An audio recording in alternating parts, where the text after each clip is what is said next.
50 लाख रुपए 60 लाख रुपए दिए जा रहे हैं, बाबूजी लोन पे, एजुकेशन लोन, पूरा परिवार कर्जे में दबा हुआ है। सब खत्म होने के 4 साल भी चला गया, 50 लाख रुपया भी चला गया और 25,000 की नौकरी को देने को तैयार नहीं है। फिर सर पीटता है, फिर कोई पता चलता है कि आपका दोस्त पीछे से आकर के, अरे उसने बीटेक किया भी नहीं था लेकिन लाख रुपये महीना कमाने लग गया है, अरे हमको भी बताया, हमको भी।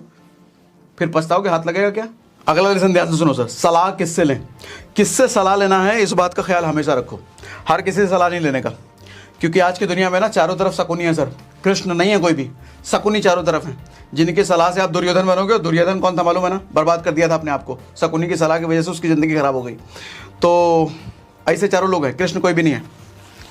एक अच्छा सलाहकार कृष्ण को मिला, अर्जुन की ज़िंदगी बन गई।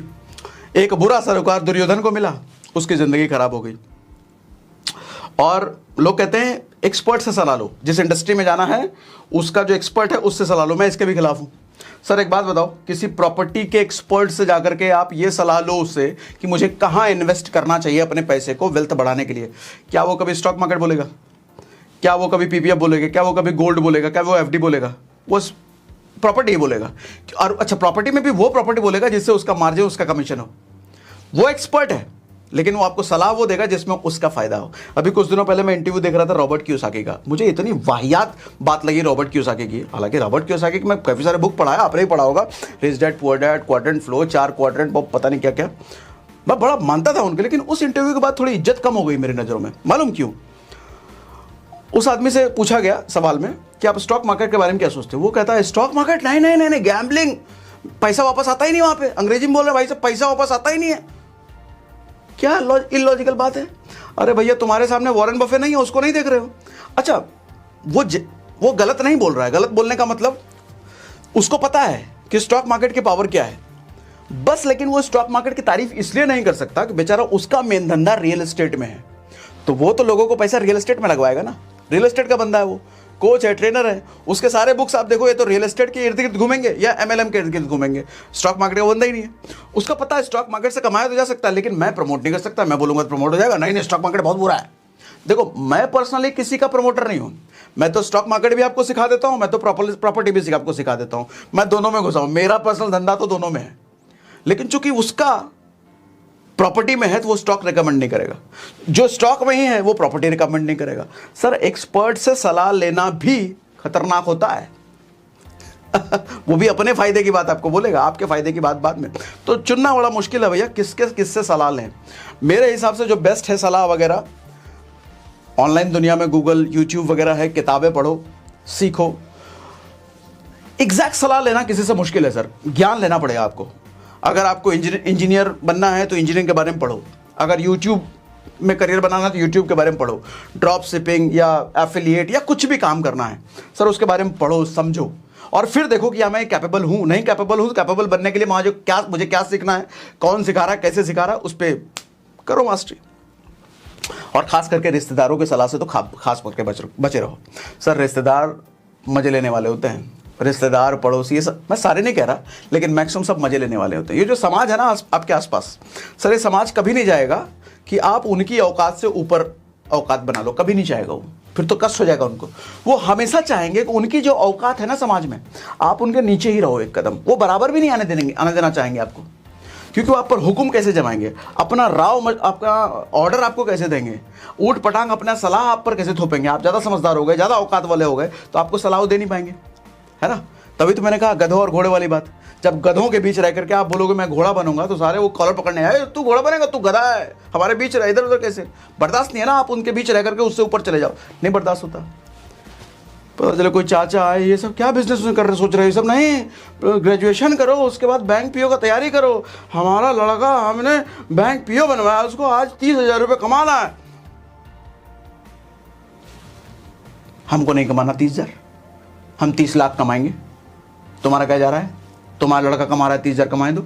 हमको 30 लाख कमाना है भैया, हम तो नहीं करेंगे ग्रेजुएशन, हम चले स्किल सीखने, हम चले कार्य कौशलता की तरफ, हम चलेंगे क्या क्या चीज़ें हमको चाहिए अपने बिजनेस को खड़ा करने के लिए, वो सीखेंगे, पैसा भी बचाएंगे, समय भी बचाएंगे, अपने बाबूजी का सपना पूरा कर देंगे। तुम्हारा बेटे को तुम कराओ तुमको जो करना है। सर, ये जिगरा चाहिए ना करने के लिए, मना करने के लिए। समाज के हाँ में हाँ मिलाते रहोगे ना, समाज के सामने ज़्यादा झुक के रहोगे ना, लोग आपके पीठ का पायदान बना देंगे। चढ़ के बैठ जाएंगे उस पर। हर किसी की बात नहीं माननी, लोगों को ना बोलना सीखो। और समाज में जो बुरा सोचते हैं ना आपका, उनके बारे में भी एक राय देता हूं। सर आपके बारे में जो बुरा सोच रहे हैं ना, आप उनके बारे में बुरा मत सोचो। अपनी औकात इतनी बड़ी कर लो कि उन बुरा सोचने वालों की औकात 2 कौड़ी की रह जाए। दोबारा बोलूं, आपके बारे में जो बुरा सोचते हैं ना, उनके बारे में आप बुरा मत सोचो। अपनी औकात इतनी बड़ी कर लो कि आपके सामने उनकी औकात 2 कौड़ी की रह जाए। हो गया ना?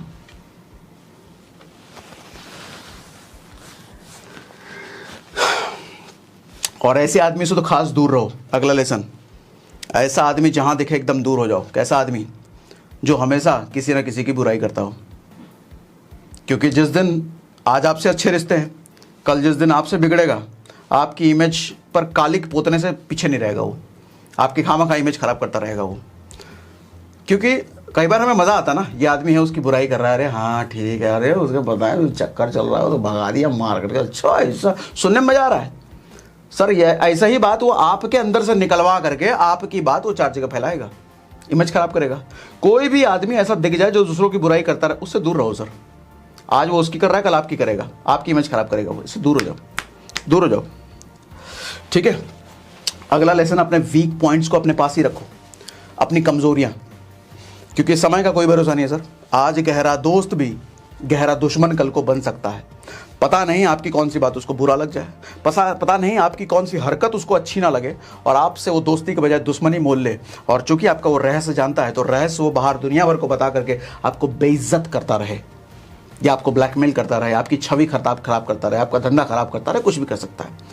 रहस्य का सबसे बड़ा एग्जाम्पल, रावण का रहस्य विभीषण को पता था, जिसकी वजह से तो मारा गया वो। बाली का रहस्य सुग्रीव को पता था, जिसकी वजह से मारा गया वो। अच्छा वो कौन था, वो नाम भूल गया मैं, जिसका वो जांग फाड़ा था भीम ने, नाम भूल गया मैं। उसका रहस्य कृष्ण को पता था कि दोनों जांग को ऐसे चीर करके एक ऐसे करके फेंकना था, तब जा करके। दुर्योधन का रहस्य भगवान कृष्ण को पता था, इसलिए उसका जांग टूटा।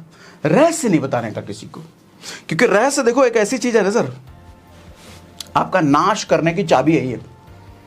और किसी को भी ये चाबी आपने आज भले ही बहुत करीब वाला है, बहुत करीब खास है मेरा, कभी अलग नहीं होगा, उसको चाबी वो दे दी ना, समय का भरोसा, समय का खेल। जिस दिन वो पलटा वो चाबी लेकर के घूम जाएगा, दुनिया भर को बांट देगा वो चाबी, आपका खेल खत्म।